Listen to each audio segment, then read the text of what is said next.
Hello friends, welcome to the new episode of my channel. আমি Prince. তো টেক্কা এবং শাস্ত্রীর দুটো গান মানে সেকেন্ড গান রিলিজ করে গেছে, তো দুটো গান নিয়েই কথা হবে। তো একদম প্রথমে শাস্ত্রীর গানটা নিয়ে কথা বলছি। এটা হচ্ছে ঢিঙ্কু নাকুড় বলে যে গানটা বেরিয়েছে, তো সেই গানটা নিয়ে এখন কথা হবে। তো এই গানটার কিছু জিনিস আমার খুব ভালো লেগেছে। প্রথম কথা, পুজোর গানে মিঠুন চক্রবর্তীকে এইভাবে পাওয়া, মিঠুন দেবশ্রী জুটিকে এইভাবে পাওয়া, সেটা একটা অবশ্যই বড় তো পাওনা অবশ্যই।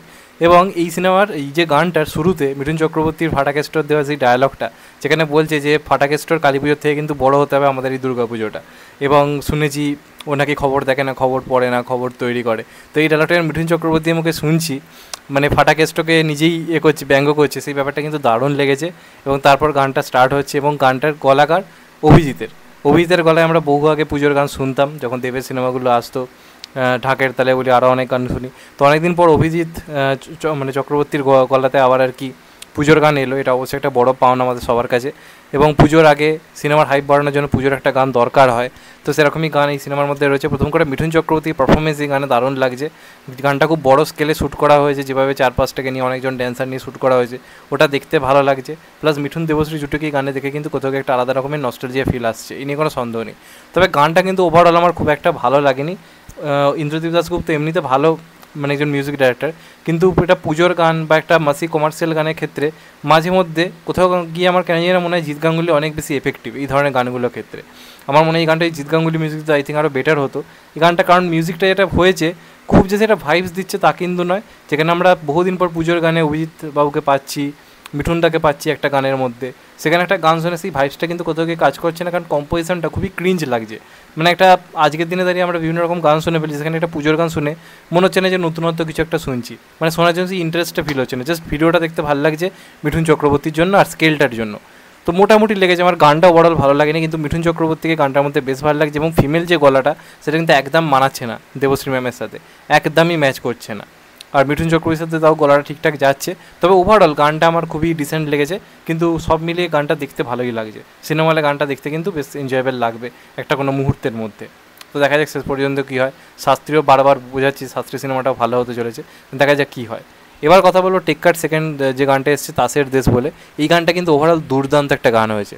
প্রথম কথা, এই গানটার যে লিরিক্সগুলো, সিনগুলো, সিচুয়েশানগুলোর সঙ্গে সঙ্গে এই গানটার মধ্যে প্রত্যেকের সিচুয়েশানটা দেখানো হচ্ছে, যেটা আমি প্রথম গানটার ক্ষেত্রে বলেছিলাম। প্রথম গানটার ক্ষেত্রে হস্টের সিচুয়েশানটা শুধুমাত্র দেখানো হয়েছিল, এই গানটার ক্ষেত্রে প্রত্যেকের কিন্তু পারিপার্শ্বিক ওয়ার্ল্ডটা দেখানো হচ্ছে। এমনকি গানের মধ্যে টোটা রায়চৌধুরী, পরাণ বন্দ্যোপাধ্যায়, আরিয়ান, এদেরও কিন্তু ওয়ার্ল্ডটা একটু একটু করে দেখানো হয়েছে। এবং এই গানে কিন্তু দেবের আমরা একটা অন্য লুকও দেখতে পাচ্ছি, পুরোপুরি দাড়ি ফাড়ি ট্রিম করা একটা লুক, লম্বা চুল মতো রয়েছে, একটা পুরোপুরি সাধারণ একটা লুকে আমরা দেখতে পাচ্ছি। যখন ও আর কি মানে অনেক আগের একটা কোনো ব্যাক স্টোরি গল্পের মধ্যে রয়েছে, সেটার কোনো দৃশ্য দেখাচ্ছে। তো এই গানটার মানে এই সিনেমার যখন থেকে কিছু এসছে, দেবদাকে মানে একই পোশাকে একই লোকে দেখে কোথাও একটা একঘেয়েমি কাজ করছিল। এই গানটা কোথাও গিয়ে কিন্তু সেই একঘেয়েমিটা দূর করছে। এখানে দেবদার আমরা একটা অন্যরকম লুক দেখতে পাচ্ছি, ওর পারিপার্শ্বিক অন্য যে ওয়ার্ল্ডটা সেটা আমরা দেখতে পাচ্ছি, ওর যে একটা অন্য জগৎ রয়েছে। এবং দেবদার কি পারফরমেন্স ভাই পুরো গান জুড়ে, এবং প্রত্যেকটা ক্যারেক্টারের বিল্ড আপ দেখো, প্রত্যেকটা ক্যারেক্টারকে কিন্তু সমানভাবে গুরুত্ব দেওয়া হয়েছে। সেখানে আমরা দেখতে পাচ্ছি রুক্মিণীর যে হাঁটা চলা ভাইবস, সেটাকেও খুব বড় স্কেলে শ্যুট করা হয়েছে। এবং তার সঙ্গে সঙ্গে দেবদাকেও প্রপারলি দারুণভাবে ইউজ করা হয়েছে। তবে ওভারঅল এই গানে যেটা আরও সিনেমাটা দেখার জন্য এক্সাইটেড করছে, সেটা হচ্ছে কমান্ডোদের এই মানে বিল্ডিংটা যেভাবে চারপাশ থেকে ঘিরছে, উপর থেকে যেভাবে নামছে, এটা পুরো অরিজিনালি শ্যুট করা। বাংলা সিনেমায় এমন দৃশ্য কিন্তু দেখা যায় না। ওই যে শটটা নিয়েছে ভালো করে যদি দেখেন, গানের শেষে রয়েছে কমান্ডোটা পুরো চারপাশ থেকে ঘিরতে ঘিরতে ওপর থেকে পুরো নামছে, পুরো রিয়েল শ্যুট করা হয়েছে, রিয়েল কমান্ডোদের নিয়ে। এবং লাস্টে দেখতে পাচ্ছি বন্দুক তাক করে তারা দাঁড়িয়ে আছে, তারা পুরো ব্ল্যাক হয়ে যাচ্ছে। তো সিনেমায় কিন্তু অনেক কিছু থাকতে চলেছে। কমান্ডোদের যে জিনিসপত্রগুলো, সেগুলো কিন্তু ট্রেলার টিজারে একটু একটু করে দেখানো হয়েছে। সিনেমায় অনেক কিছু থাকতে চলেছে এবং এই গানটাতেই আরেকটু বড় করে সেটা দেখানো হয়েছে। তো ওভারঅল কিন্তু গানটা দেখতে এই কারণে বেশ ভালো লাগছে। তবে একটা নেগেটিভ আমার মনে হয়েছে, এমনিতেই গানটা তিমির বিশ্বাস গেয়েছে ভালো, এই নিয়ে কোনো সন্দেহ নেই। তবে কোথাও গিয়ে গানটা আমার মনে হয় অরিজিৎ সিং ডিজার্ভ করতো। অরিজিৎ সিং এই গানটা গাইলে চরম লাগতো আমার ব্যক্তিগতভাবে মনে হয়। তিমির বিশ্বাসের গলা অনুযায়ী ঠিকই সে তার নিজের মতো করে যেটুকু গেয়েছে অসাধারণ গেয়েছে, কিন্তু গলাটা আমার মনে হয়নি ঠিকঠাক ম্যাচ করছে বলে। এটা অরিজিৎ সিং হলে আই থিঙ্ক ভয়ঙ্কর হতো গানটা। তবে ওভারঅল ভালো গানটার সুরটা খুবই ভালো এবং গানটার লিরিক্সটা বেসিক্যালি আমার দারুণ লেগেছে। প্লাস ভিডিওটা তো ওভারঅল বেশ ভালো, কারণ এই গানটার মধ্যেই আমরা সিনেমাটা সংক্রান্ত অন্য কিছু জিনিস দেখতে পাচ্ছি।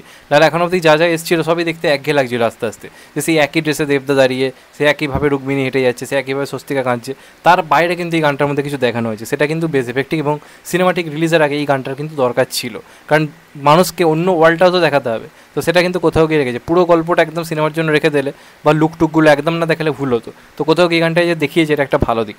তো আমার ব্যক্তিগতভাবে ভালো লেগেছে, তোমাদের কেমন লেগেছে কমেন্ট করে অবশ্যই জানিও। চ্যানেলটা নতুন হলে চ্যানেলটা সাবস্ক্রাইব করে দিও and get the bell icon. ভালো দেখো সবাই, টেক কেয়ার, নমস্কার, আবার দেখাবে। এখন তো বাই, সবাই ভালো দেখো, সুস্থ থেকো, নমস্কার, টেক কেয়ার, আবার দেখাবে। ভালো দেখো সবাই, টেক কেয়ার।